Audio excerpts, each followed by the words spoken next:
Hello. Good evening, everyone. It's Sunday evening and it's Satsang with John and Michelle. Welcome. Everyone is welcome. Good to have you here on this lovely Sunday evening. It's actually a beautiful day. It's been a beautiful day. An absolutely beautiful day. It has, yes.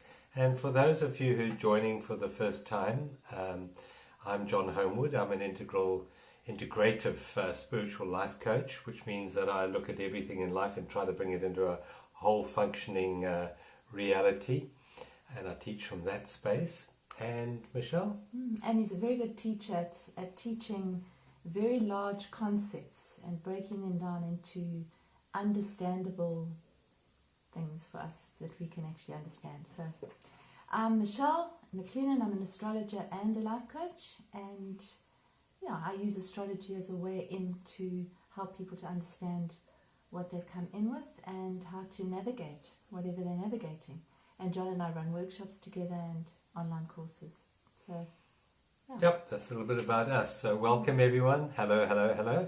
Hopefully you've all had a good weekend and you are now at the end of the weekend and very relaxed and chilled and ready for this Sunday evening satsang. Such a privilege and a pleasure to be here with you every Sunday. It's really lovely. Yeah. So we enjoy it. And thank you for those of you who've been sharing our work. We know that some of you have, and the community is growing. So hello to all of you. Yeah. Thank you. And please let us know where you're from and tell us how you are and just give us a sense of who's watching and who's here. Yep. And if you have any questions, type them up in the box. We don't get to them while we're talking here, but we will get to you afterwards. And if you give us subject matter that you would like us to share on these satsangs, then we will look at them and we'll possibly set aside an evening to do that. And tonight we're going to be looking at the energy of the eclipse, which has happened today, just because it's happening today, so we can look at that. And we're going to be chatting about the themes that it raises and then doing a meditation. So we'll guide you in with the meditation and we'll guide you out with another one. Yes, so let's start this evening by centering ourselves back into reality. I know we spend most of our days in our story, but let's come out of the story now. Let's withdraw our mind from all other times and all other places and just become aware of the world and reality and life as it is right now in this moment. And we connect with the world through our senses, through our 5 or sometimes 6 senses. So just gently close your eyes and bring your awareness into your body, which contains the 5 senses, and become aware of the sensation, first of all, of touch. Become aware of your bum on the chair and your feet wherever they're touching, and your hands. Possibly rest your hands lightly in your lap, not clasped in any way, but just open and relaxed. And become aware of the backrest of the chair supporting you. Feel that support. Feel the temperature of the room on your cheeks. Become aware of everything you can hear. Without labeling or judging, just stretch your hearing as far as you can to hear the farthest, faintest sound that you can hear. And in order to really listen, we have to become very quiet on the inside. So just notice that stillness that listens. Become aware of your breath and your breathing.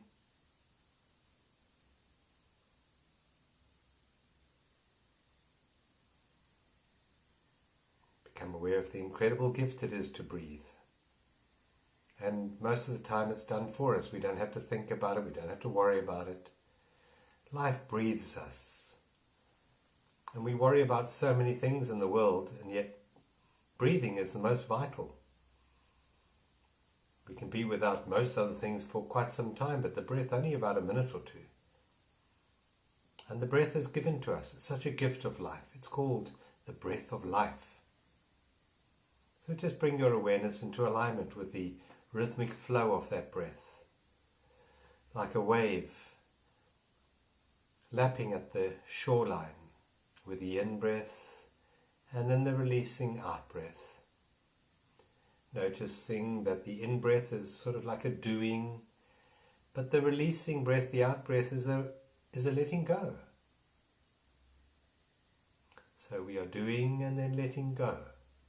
We're doing and then we're letting go. And between the doing and the letting go, between the in-breath and the out-breath, there's a slight pause, a moment where it's neither the in-breath nor the out-breath, but a stillness. Just bring your awareness into that space of stillness.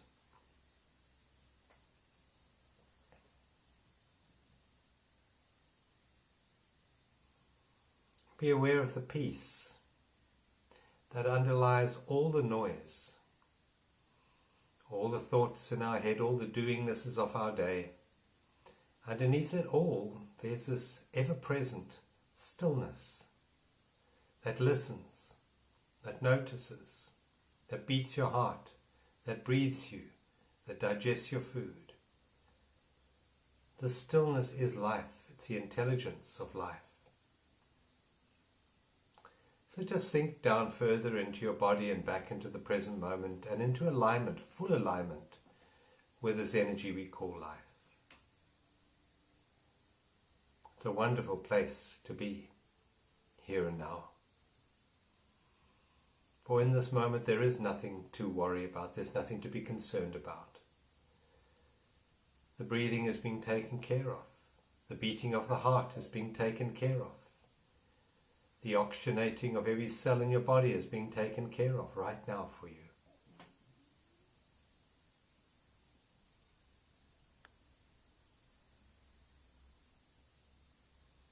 Now take a deep breath into your belly button, blowing your tummy up like a big ball, big ball, and then release it, let it go. With a long out breath, twice as long as your in breath, just let it all go. And take another deep breath in, blowing your tummy up like a big ball, taking the air right down to your feet. And then a long, relaxing, releasing sigh out. Another deep breath in, deeper than all of the others, right down to your toes, and now take that air up to your shoulders, up into the top of your head. Blow yourself up like a big ball.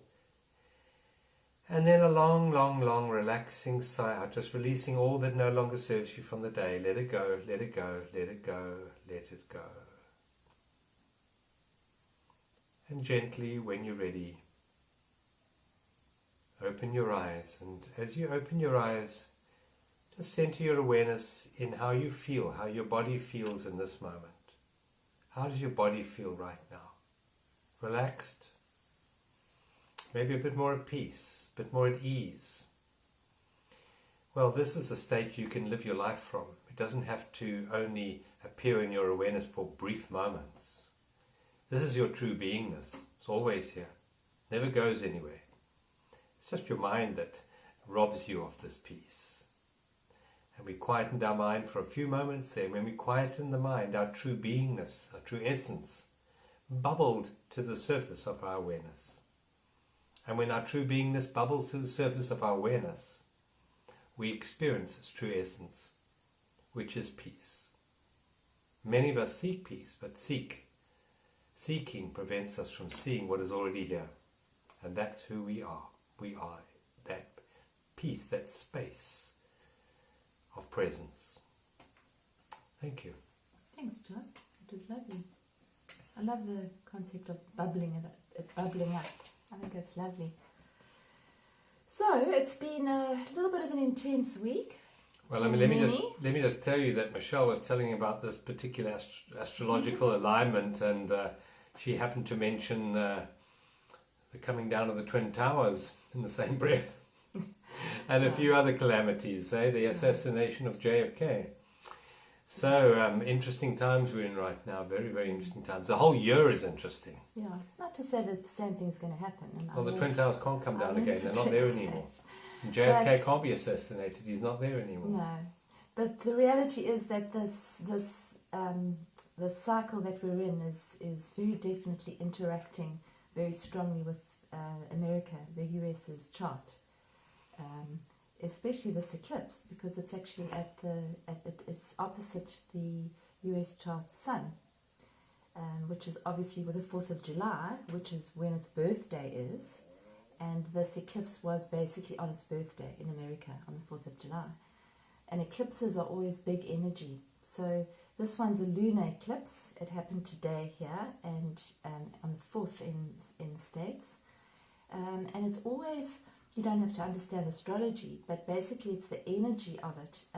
We've had 3 eclipses in a row. So if you look back on our videos for the last few weeks, you'll see some stuff on that. So this is the 3rd and final eclipse in this season. We've got more eclipses this year than we usually have, and each one is very potent, especially when they're close together. So this is a 3rd one in 5 weeks, which is a lot. A lunar eclipse is basically a full moon, and it's a time when things come to a head. It's a time of release. Leading up to this eclipse, we've actually had Jupiter and Pluto right next to each other this week, which is the amplification and the expansion of deeply seated issues within ourselves and obviously on our planet. So whatever's underneath the surface has kind of risen and risen. It's almost like a pressure cooker.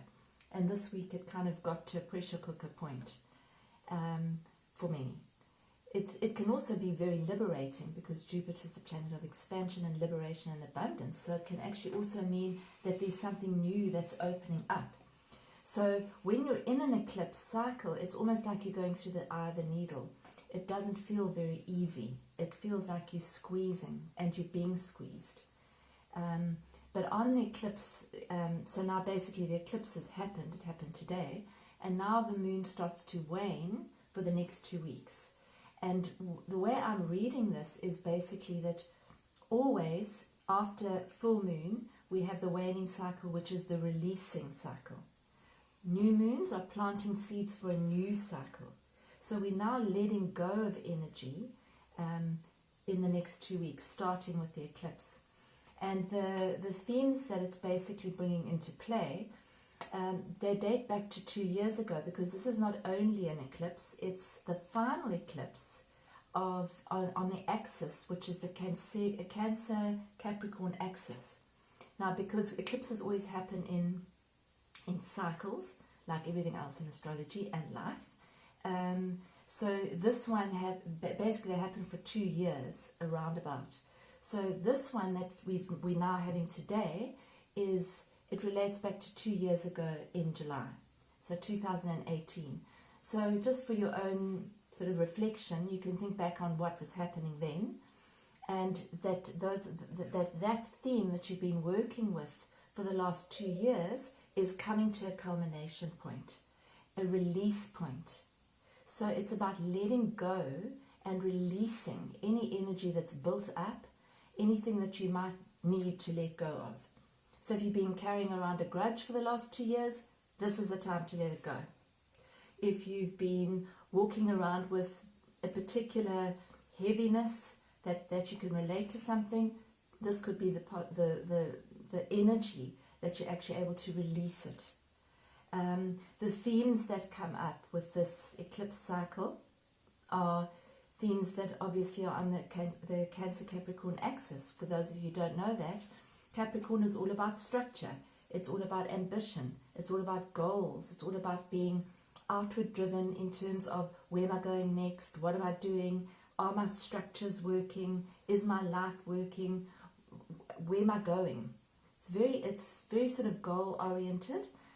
It also, as an energy, it relates to government structures, economic systems, and this is where Pluto, Saturn, Jupiter, all of them are actually, they're all clumped together in Capricorn. So there's a very, very strong Capricorn theme now, which, as I've discussed in past live videos and my own blogs, is that it's the destruction or the crumbling of structures that don't work. So we're seeing that on our planet, for sure. We're seeing where polarization doesn't work. We're seeing how, that sort of just splits everybody in two. We're seeing how there's quite a lot of rot underneath the surface that exists in most governments, a lot of companies. That's actually coming out to the surface. On a personal level, our stuff is coming up to the surface. So if you are normally an anxious person, let's just say, you might have been feeling more anxious. If you have some sort of block towards moving forward, you might feel that internally, you might feel it externally with something happening in terms of your physical body. So it's going to have themes related to all of those things that I mentioned with Capricorn, and its opposite, which is Cancer, which is very much about moving inwards.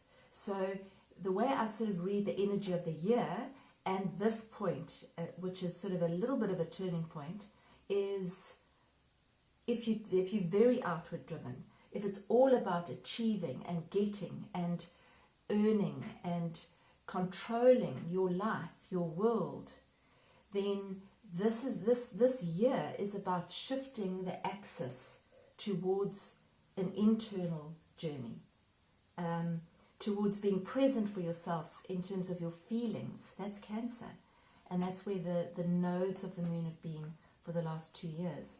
It's about finding our home inside ourselves, not depending on the outside situation to make us feel secure, but rather feeling it inside. So that's kind of, I can go on forever, but that's what I see this eclipse. Does that make sense, John? I think so, to me. Yeah. Good. Yeah. Hopefully it makes sense of it to you. And tell us about these cycles that, this correlates to other times in our history. Yeah. Well, it does. Obviously, they go back, way back, but every sort of, this eclipse cycle links back to 2 years ago, when it started. And then these cycles have got, they go round and round and round, and now we've got a cycle coming in, which is actually with what we call the nodes of the moon moving into air signs and fire signs. It completely shifts our focus, really. Our focus moves to much more of a communicative focus, to a sharing of information, to possibly becoming more localized in terms of our the axis now is moving into Gemini, which is about really acknowledging our local suppliers, our local area, what's actually right next to us, our next door neighbor, how we can support each other in our actual communities that we know. So that's where the focus is going to be for the next 2 years. So these cycles go back and back and back, but as you said with the US chart, the last time we had an eclipse at this sort of roundabout point was, well, not, I think it was the last time, but it was the 2001, which is the Twin Towers. That was when it was very closely interacting with the US chart and when JFK was assassinated. So it usually symbolizes something big for America because it interacts with their chart.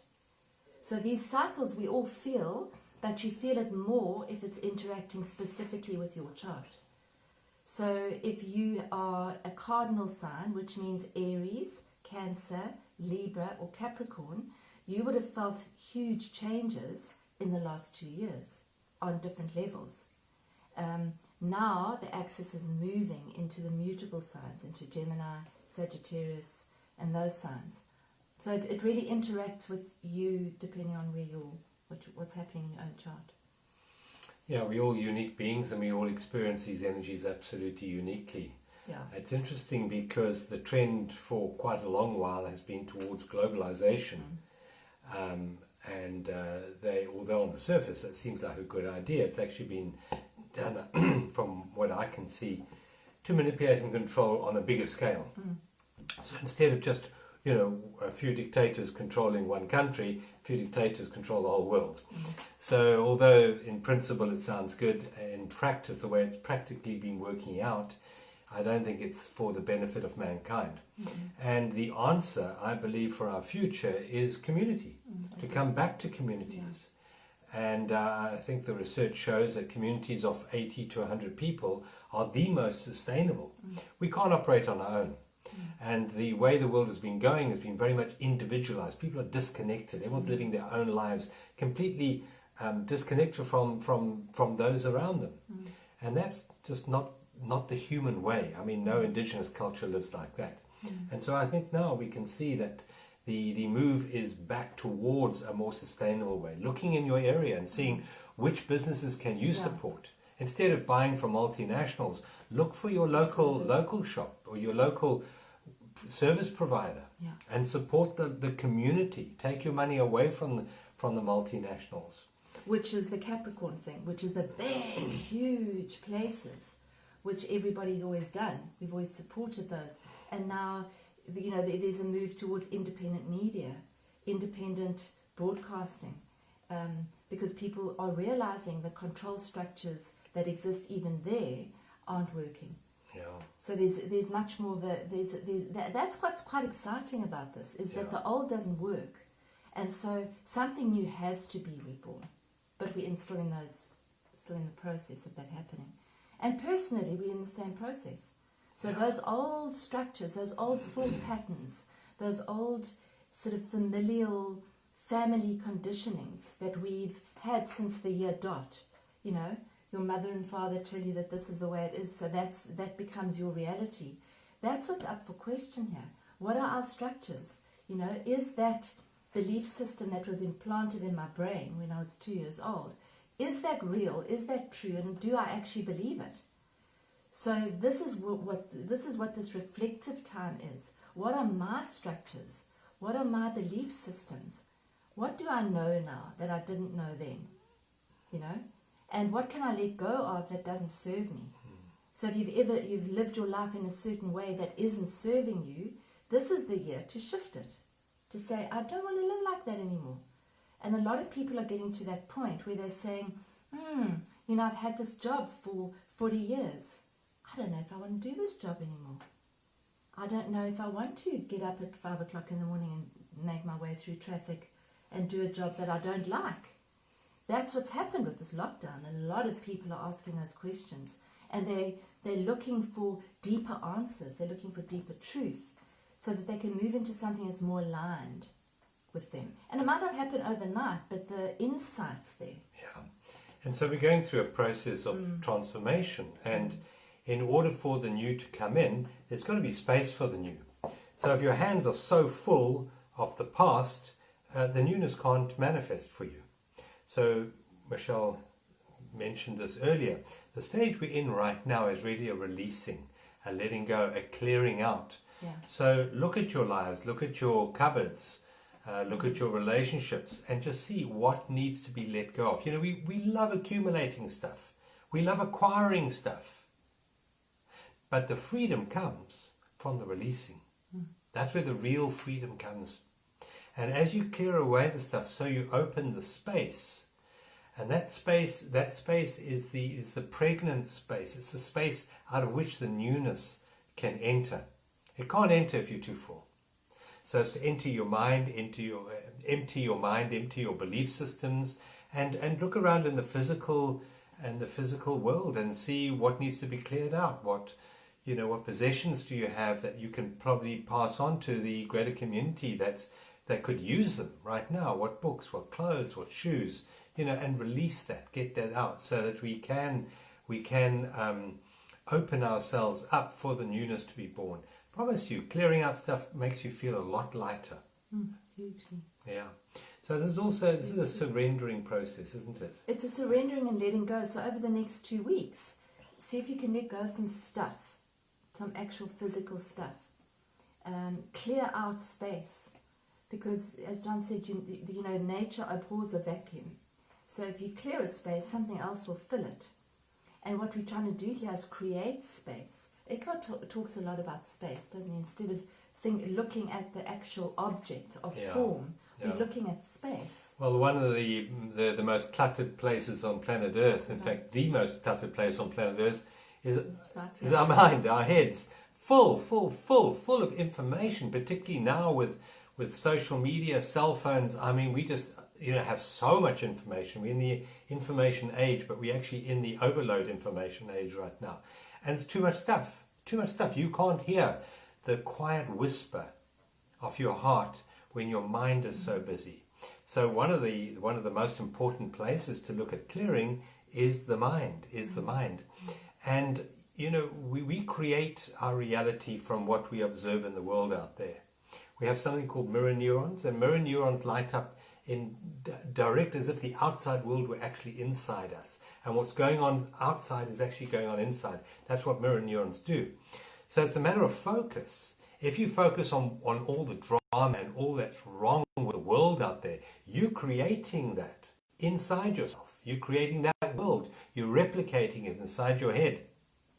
So we have what's called object consciousness and space consciousness.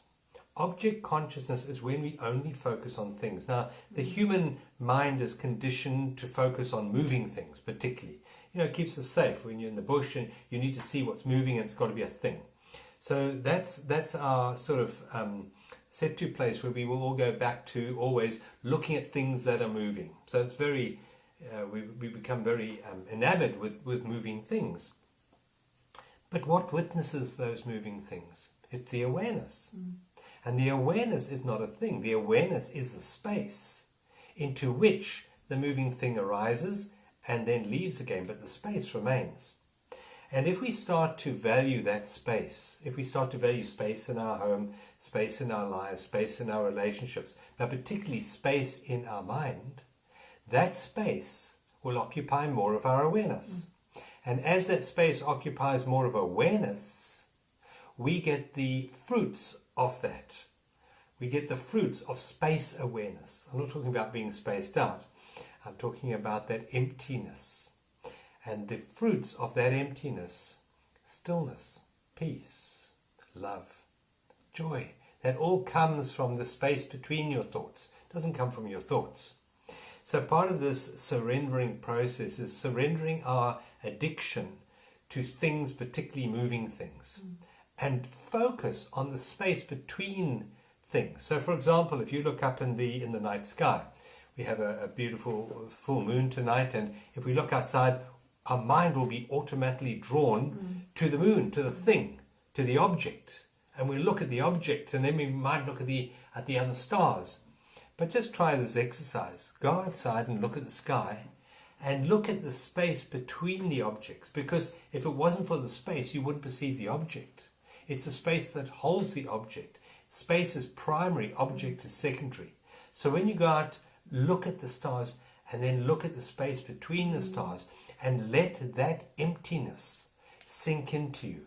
While we are in awe of the full moon and the stars, when you focus on the space between the stars, your mind gets blown away.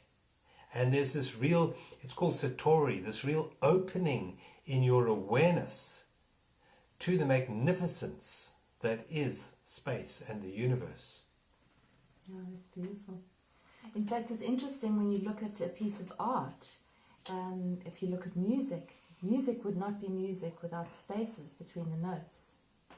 When you look at art, what makes a good painting is when an artist is able to actually use the negative space. So it's not about plonking a portrait in the middle of a painting. It's about actually the negative spaces that are formed around that object that actually draw you in. It's not the object. So it's actually a different way of looking at it. It's like those 3D pictures that we used to get, where you look through what you're looking at and then it comes into focus. So looking at the space between things changes your whole entire focus and experience of it, doesn't it? Yeah, what we've been learning over the last 100 years as we've gone into quantum physics is we learn that consciousness participates in the dance of physical matter, physical reality.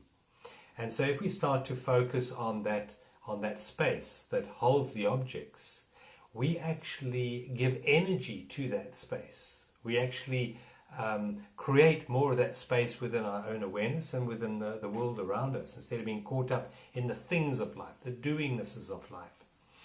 And the doorway into this new way of seeing reality, because you see, all the worlds are here in this moment. We, with our eyes, focus or are able to perceive 0.05% of the light spectrum. I'll say that again. 0.05% of the light spectrum is what we are able to consciously perceive with our eyes. Now that's closer to naught than 1. So we're seeing virtually nothing. There are so many other realities around us, but we don't have the senses to perceive them. But as we go through this huge shift in mankind now, so we change the dial of frequency which we're able to perceive. And our consciousness is being upgraded at the moment. And with that higher consciousness, we're able to perceive deeper and higher. And we can't do that if we're still attached to the old. If we're still attached to our old stories and our old belief patterns and our old programming from education, from socialization, from religion, we can't see the new world. The new world is being born, but only those with eyes to see can see it. And the word is to realize the new earth that's being born. And that means to see with real eyes instead of those programmed eyes that we've used in the past. And the doorway to this is the doorway of surrender. Now, surrender is something that the mind doesn't like. It doesn't like surrender at all. The ego hates surrender. You know, sometimes it surrenders partially. It takes out a white flag and waves it a bit and says, yeah, look, I've surrendered. Now can I have my needs met? You know, now can I get my own way? Look, I've surrendered. Now, that isn't the surrender that's going to lead you into the peace and the love and the joy in the new world. That piece is a manipulative surrender.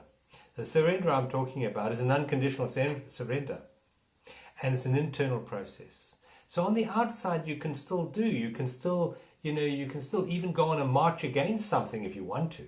But you do it with a surrendered essence of consciousness on the inside. So you're no longer resisting on the inside. And that brings you into a whole new state of awareness. And that state of awareness is love.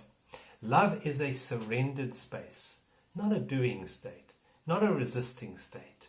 It's a surrendered state. And so that door of surrender is absolutely vital.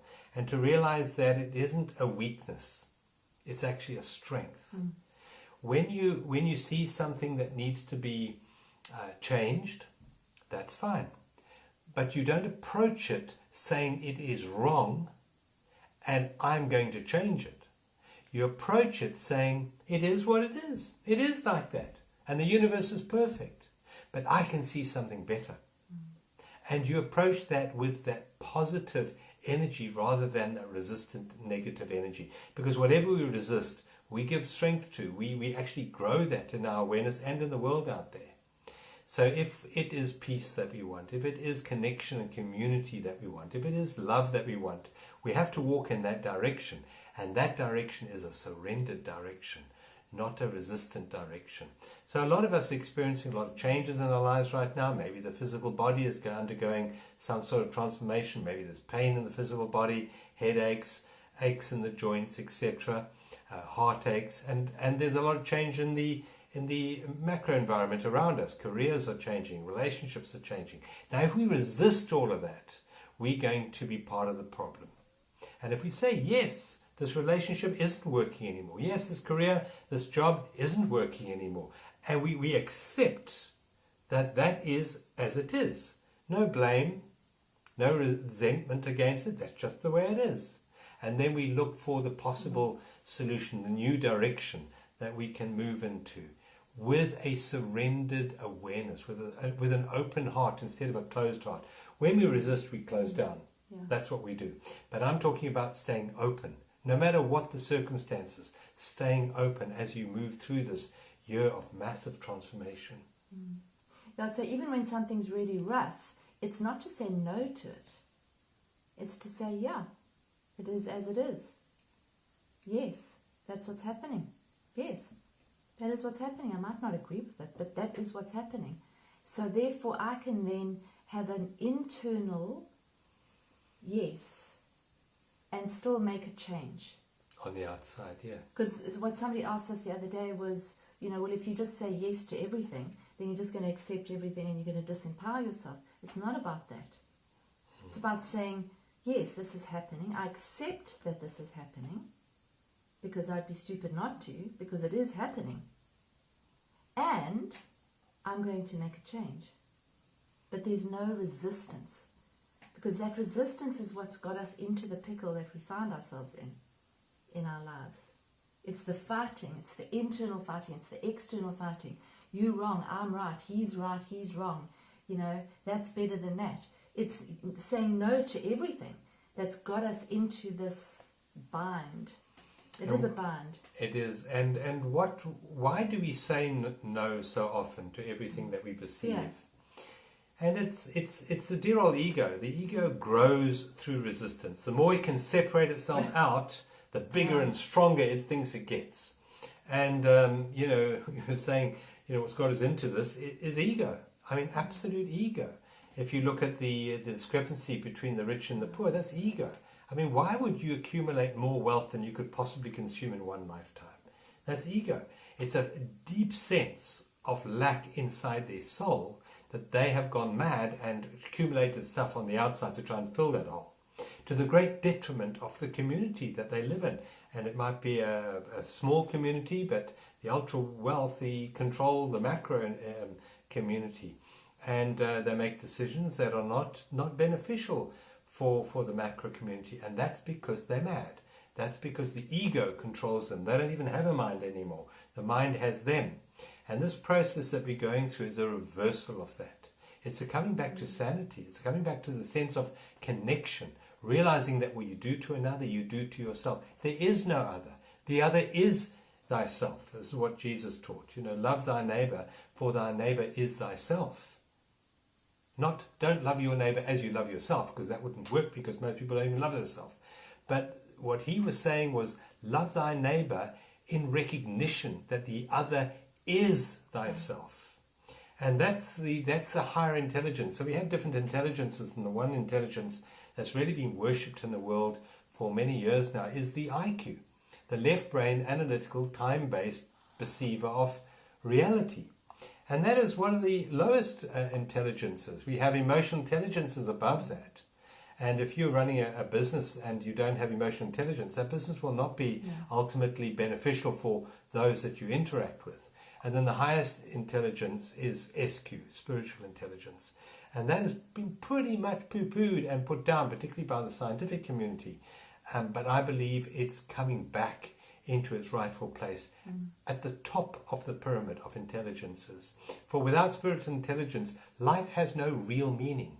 The acquisition of experiences and things don't give you the joy and the happiness and the fulfillment that they promise you that they will give you. They don't give it to you. It's spiritual fulfillment that gives you that ultimate sense of purpose in life. I agree. What else? Surrender.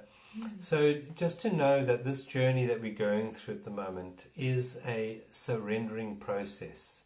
Surrendering all that doesn't serve you anymore. Surrendering the books that you don't need, the clothes that you don't need. Surrendering, the shoes that you don't need. Clearing out those cupboards, those tins that have been sitting there, for 10 years. Get rid of them. Get rid of them. Go through your storeroom. And some of you may even have storage units that you rent. Go there and give the stuff away. If you want to sell it, that's fine. Otherwise, give it away. And trust that the universe will always look after you. Don't need that stuff that Aunt Mabel gave you 20 years ago. You don't need it. Let someone else enjoy it. Your home is full. You don't need any more. So give it away. Release it. And that is a sense of community. That's a sense of connection. To realize that, you can't receive if your hands are not open. So this surrender process is an opening process. And through the opening process and you releasing and giving to the world, paradoxically, you get as well. I mean, we know that as we give, so we boost our own serotonin levels. We boost our oxytocin level when we give. Yeah. And the upside of that as well is that the person receiving, their serotonin also goes up, their oxytocin also goes up. Oxytocin is responsible for our sense of connection. And then if someone witnesses that act of kindness, their serotonin goes up, their oxytocin goes up. And so it ripples out into the world around us. So, one random act of kindness a day can change the world in real ways. It can and does. It can and does. And then clearing out, literally just clearing out reflect.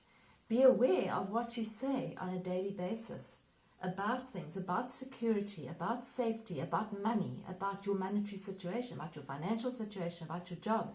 Just be aware of those belief systems that are ingrained there, because when you become aware of them, then you can start to actually shift them. So what I believe this has been, the last few months actually have been about, half the year, can you believe it, has been about bringing this up to the surface. And that's why so many people are battling right now, because their old ancient stuff that they thought that they dealt with and tied up in a nice neat box with a little ribbon on it has come up again. Like Pandora's box has just opened, and there's all sorts of stuff coming up for everybody. So it's not because it's just to give us a hard time, it's to say, I still have a button here. This is a button. I didn't know. Somebody pressed my button. Thank you for pressing my button. I didn't know I had a button. I didn't know that button still was here. So now that I know, I can now start to actually work within my own way. You know? And so anger's coming up, sadness is coming up, rage is coming up, anxiety is coming up. So just to see that, excuse me. A cough is coming up. A cough is coming up, you see. Yeah. So that's really what it is to see it, notice it, and then we can start actually releasing it. Thank you. You can carry on talking. Yeah. And it's to realize that our lives as they are today are a construct of our previous thinking and our previous attachment to certain emotional patterns. Our lives are a reflection of the mind that we carry with us. And most of that mind is subconscious. So the way you can connect with what goes on in your subconscious mind is to listen to those random thoughts you have. Listen to those, as Michelle was saying, those affirmations, those negative affirmations that we say. You know, I am so stupid, or I always stuff up, or, you know, they're all, you know, the world is bad and money is bad. These are subconscious programs that are running there, and they throw up these thoughts. And you can say, hey, you know, there's something that doesn't really serve me. Mm. You know, I am stupid, that doesn't serve me. Mm. We know that stupid also doesn't serve me. No.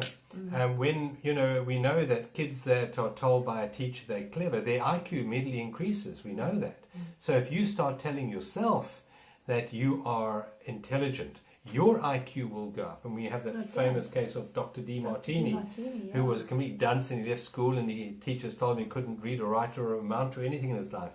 And at the age of, I think, 18, 17, he overdosed on some berry, and he was brought back to life again by, I think, Paul Bragg. And he said, I want you to say this affirmation every single day for the rest of your life. I am a genius, and I apply my wisdom. Now, back then, John DeMartini wasn't a genius. He couldn't read, he couldn't write. He was surfing in California. And he started saying that. And then he read his first book, and then he read his second book. And I believe now he reads like 2.5 books a day with 100% recall. And he's written many, many books. And, you know, he is an absolute genius. But that came from a change in his mind and the thoughts that he was telling himself about himself. Mm. So part of this surrendering process is surrendering thought patterns that don't serve us anymore. And the way we do that is we start to make the space between our thoughts more important than the actual thoughts. We become the space into which the thoughts come and the thoughts go. We're no longer our thoughts. We don't get attached to the thoughts. We don't gain an identity from our thinking anymore. We are now the awareness that allows all of this to pass through it. And a very important aspect of this, and Michelle mentioned earlier, I think, is trust. And we said right in the very beginning, you know, we wake up in the morning and we worry about a lot of things, but the one thing we don't really worry about is there going to be enough air to breathe today? And that's a trust. A trust in what? A trust in life. A trust in the intelligence of life, that there are trees producing oxygen. And my carbon dioxide that I breathe out goes to feed the trees. Now, who thought that one out? Who thought that there would be this symbiotic relationship between the plant world and the animal world? But there is. Now, man didn't think that out. Man didn't figure that out in a test tube. That was created by this intelligence called life. Now, if life looks after a basic need like breathing, why can't life look after every aspect of your life? And as you start to realize who and what you are, which is the space of unconditioned consciousness into which your thoughts arise, that space is directly connected to life. There's no separation between you and life. You are now one with life. That's the acronym OWL, one with life. Very wise thing to do. And that brings about a sense of trust. You don't have to worry about your needs being met anymore. You don't have to worry about solving problems anymore. You don't have to worry about your children or your grandparents anymore. It all works out perfectly. It all works out perfectly. The only thing you have to change is your mind. You have to step back out of your thoughts, out of your story, out of your expectations, out of your future and out of your history, and hold that space in a surrendered way. The new earth is being born out of the surrendered mind, not out of manipulation and control anymore. And as we align to this surrendered space, life becomes a joyous experience rather than a chore to be struggled through. It's completely different, and you'll find your needs are met way better when you're in a surrendered state than when you're in a manipulative state. Life unfolds completely differently. Trust that this moment is already perfect, and the next moment will be perfect. And if we are not seeing that, then all we have to do is change our seeing. And that, for a lot of people, I know people will be throwing up their hands in the air and saying, "Oh, but look at this, that's wrong and that's wrong." If you change your mind about it, if you change your paradigm of belief about it, if you change your perspective, you will start to see with real eyes, the eyes of love instead of the eyes of the ego. The eyes of the ego about separation, them and me. The eyes of love see us all as one. They see a sense of connection. And not only connected between each other, but connected through all of time and all of space. Your past and your future all interrelate. And we have no idea from this limited perspective as to, what situations in the past are now being balanced. We don't know that. But we can surrender in the knowledge that there is balance, that there is perfection in this moment. And boy, does that give you a sense of ease. And life is far easier when you live from ease than when you live from dis-ease.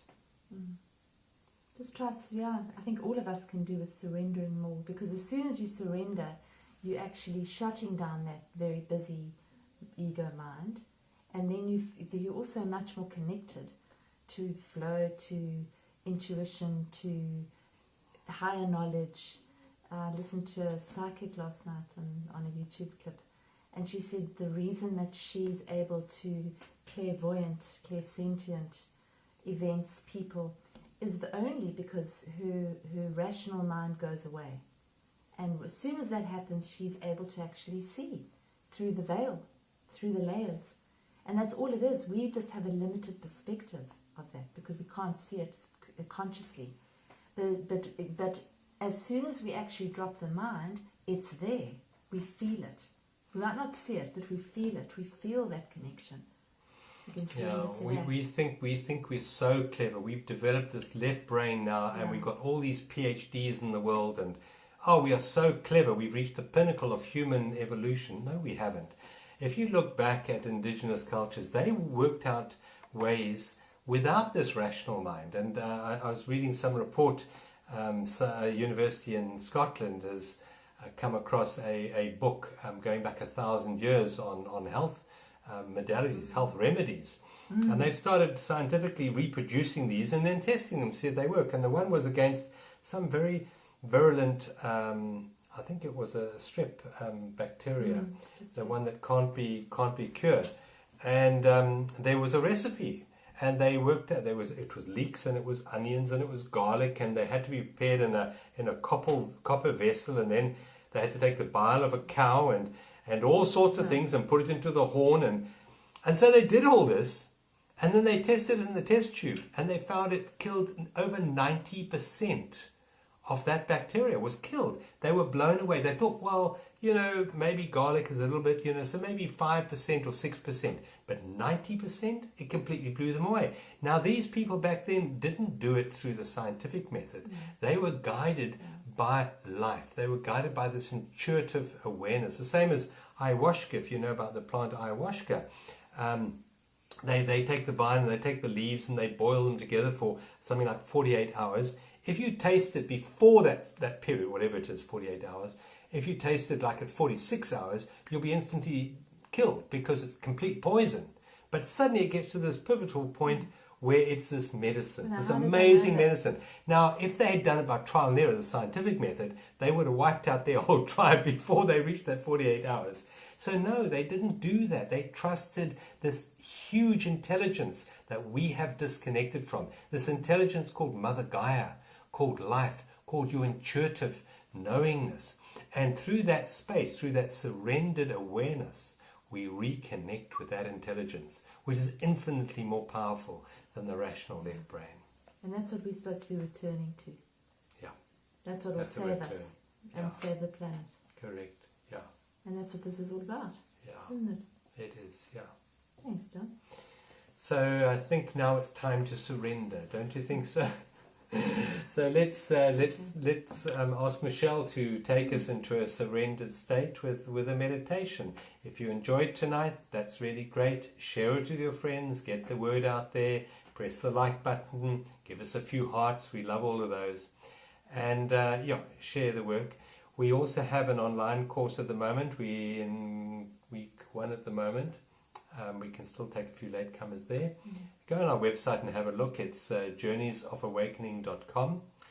And the other news is that we will not be doing satsangs for the moment on Wednesday night anymore because we're too busy with the courses that we're running.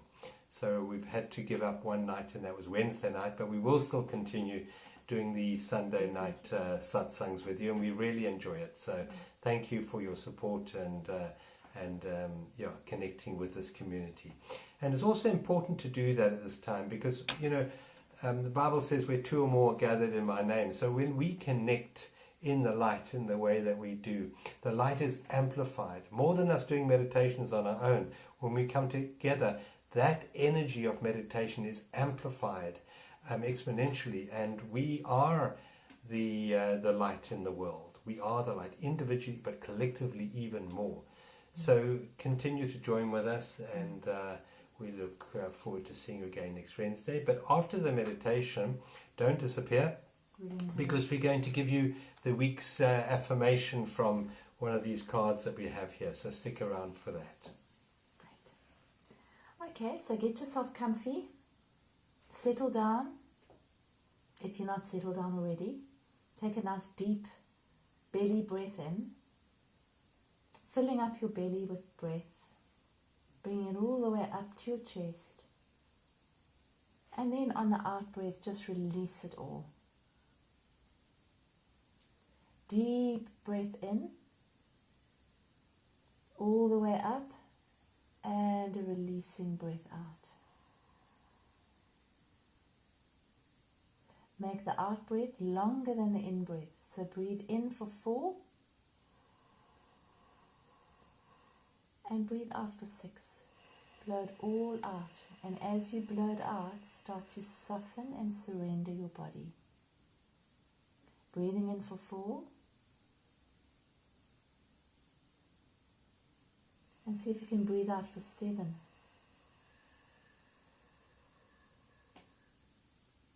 Feel the release as you let go on the out breath, as you exhale. Just feel the release in your body. So breathing in once more, breathing all the way in. And now on the out breath, just release your body. Release any tension or pressure that you're holding anywhere in your body. Basically telling your body to relax and to surrender. Feel what it feels like to be in a surrendered state. Soften your face. On each out breath, soften it more. Just allow your breath to breathe you naturally. And as soon as you notice any tension anywhere in your body, just release it with the out breath. Send your breath right into that tense place and then release.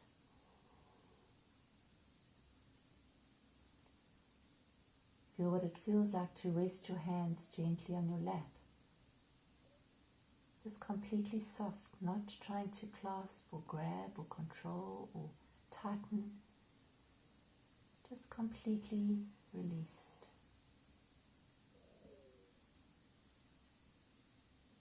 Connect with your breath, the normal breath now. Just allow yourself, surrender yourself to be breathed. And notice that it doesn't require any effort from you. It just comes and goes. Just like the waves in the sea. They come in and they go out. Beautiful rhythm. Perfect rhythm. And now in this relaxed space, connect with something in your life that you would really like to release. It could be a physical sensation, it could be an emotional pattern, it could be some pattern that's repeated itself through your life in terms of your reactions in your relationships. It could be an emotion that you'd like to really release. Connect with one thing.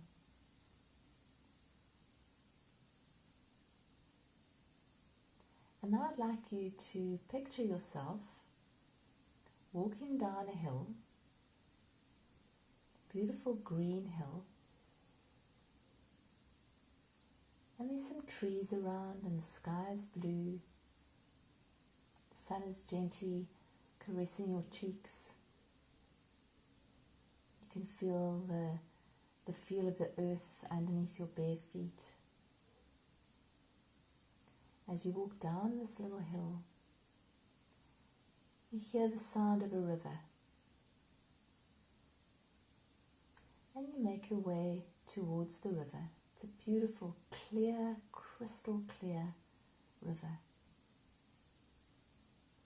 Get a sense of what that river's like for you.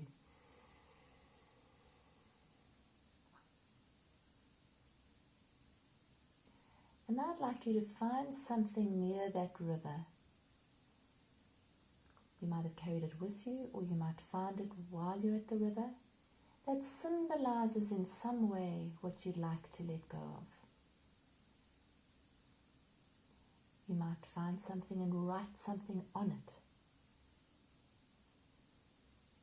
Or you might find something that you really want to put in that river that symbolically helps you to release whatever you want him to release.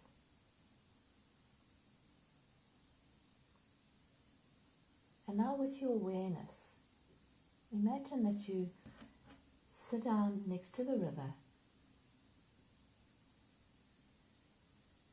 and with full intention, you place whatever it is that you really, really, really want to release.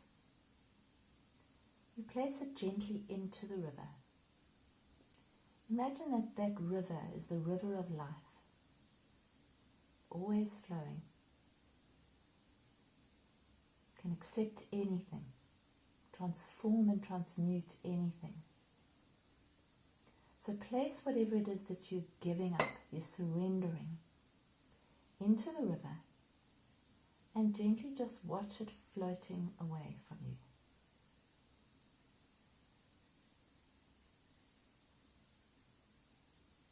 With the full knowledge that you have released that which doesn't serve you anymore. You don't need to hold on to it.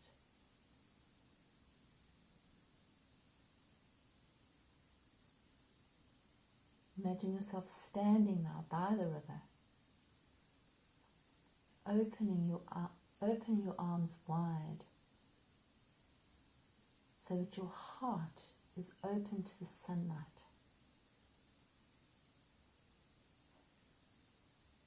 A complete union with the sun, the earth, the water, the air. Feel what it feels like to be in this moment, standing strong, earthed, grounded, releasing whatever you need to release, and knowing that whenever you need to release something, you could just go for a stroll to your river and release it back into the river of life.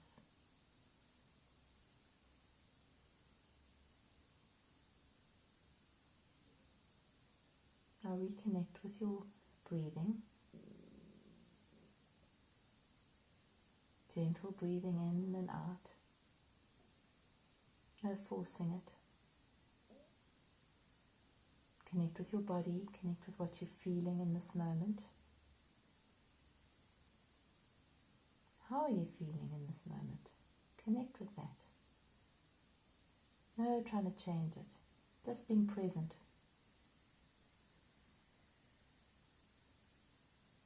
And you can take a nice deep breath in and out. And you can rub your fingers together. You could stretch and open your eyes if and when you feel like it or are ready. Hello, you're back. Feeling a bit lighter, feeling a bit more surrendered. Gave away quite a few things to that river, I did. Oh, good. I did earlier. Yeah. Sent them down the river. Yeah. How was that for you? Let us know how that was for you. Beautiful. Michelle does such beautiful visualizations, doesn't she? Thank you. Well, you know, they're very powerful. We can't conceive the difference between reality and what we can visualize. Yeah. So you can picture that whenever you like. Okay, you're going to pick a card. No, I picked last time. You're going to pick now. All right. So we're going to pick an affirmation card now from this pack. Many, many, many cards. And this is our tool for transforming I actually feel like having this one. This is a tool for transforming those neurological nets for the week to come. Okay. Well, I picked I Am Joy. I am joy. That's a lovely theme to have for the week, good one. isn't it? So we can dance through all the challenges. I am joy. I am joy. I am joy. And Nice that's a red red card, and that's to do with the base chakra. It's to do with your red. It's to do with career and family and tribal energy. Go into that energy with I am joy. I am joy. I don't need joy to be given to me. In fact, joy can't be given to you, but I am it already. I am it. So I'm going to put that onto our Facebook page and onto our WhatsApp group. You're welcome to join our WhatsApp group, Journeys of Awakening. You just go on to journeysofawakening.com and there's a link there to take you through to the WhatsApp group. Thank you very much, and you have a beautiful week coming up. And may you just sail through the ups and downs of this period with joy in your heart. Thank you, and sleep tight. Namaste, Om Shanti. Bless you. Thanks for joining us, everybody. Have a beautiful week.